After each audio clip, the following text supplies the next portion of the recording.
I'm Laura Vitale. On this episode of Laura in the Kitchen, I'm going to show you how to make fish piccata. Now, it's very traditional to usually do it with chicken, but I personally really love to use fish with it because it's a lighter version and it's so good and it gets done super fast. Now, to make this recipe, you're going to need fresh tilapia fillets, some all-purpose flour, capers, garlic, fresh parsley, butter, lemon, a little bit of wine, salt and pepper, and of course you're also going to need a little bit of olive oil to get the whole thing going.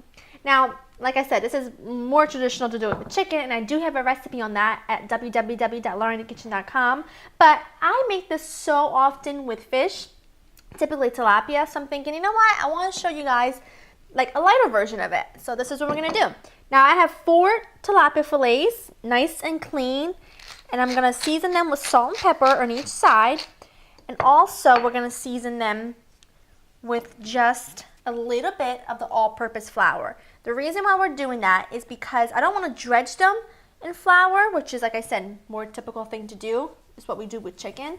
Because I don't want them to be heavy and dense. I just want the all-purpose flour to help thicken the sauce and helps keep the tilapia in one piece, and it gives a little bit more texture. But we're not like, dredging it in a lot of flour. So I'll do the same thing to the other side.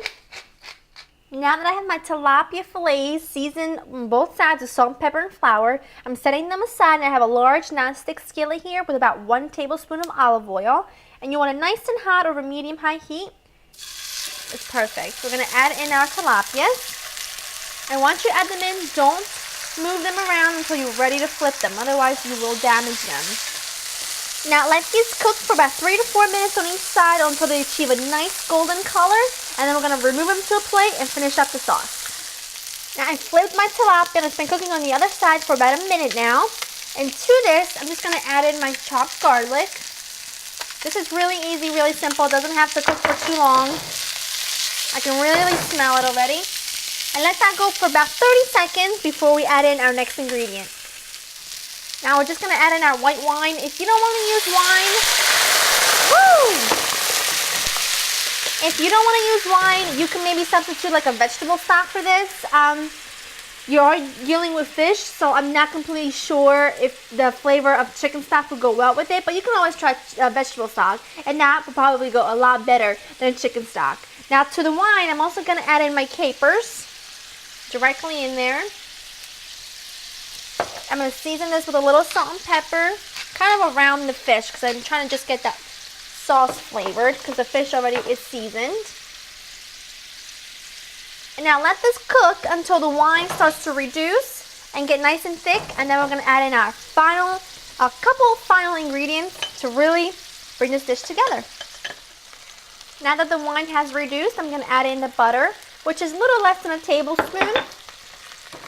This is just going to stay on the heat. Whoop, that piece doesn't want to go. And while that starts to melt, I'm going to zest some lemon in here. I want to use the zest and the juice of the lemon. The zest of about a half a lemon should work just fine. This is a small lemon, so I might go a little bit more than half. The lemon juice. I just like to squeeze it over my hand to grab any seeds that might fall in. Like so. Last but not least, some fresh parsley. And that's it. Let's turn this off, head over to the table, and plate it up. Just going to put this on a plate. That's perfect. Absolutely perfect. You can finish this off with another squeeze of lemon juice, but to me, this is exactly how it should be. The sauce has really been absorbed by that tilapia, which means it's going to be extremely flavorful.